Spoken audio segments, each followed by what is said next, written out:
എങ്ങോട്ടാ പോണേ? സമയത്രായി?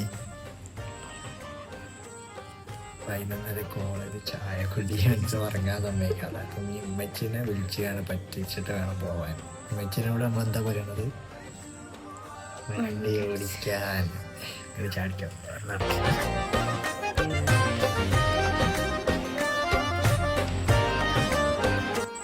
മുക്കാലല്ലേ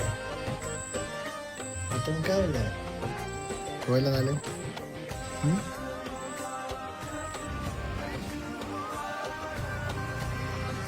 അങ്ങനെ തലപ്പാറ അനുവിന് വൈബില്ലാറുണ്ട്. നമ്മൾ അടുത്ത ചായ സ്പോട്ട് കണ്ടെത്താനുള്ള പരിപാടിയാണ് അല്ലേ? അങ്ങനെ പോയി നമ്മളിപ്പോൾ പഠിക്കലെത്തി. എവിടെത്തി? പഠിക്കൽ. ചായ കുടിച്ചു, ലൈസൊക്കെ വാങ്ങി. ലൈസ് ഇടാൻ എൻ്റെ അടുത്ത സ്റ്റെപ്പ് അമ്മച്ചിനെ വിളിക്കുക അല്ലേ? അപ്പം അതിന് മുട്ടുക.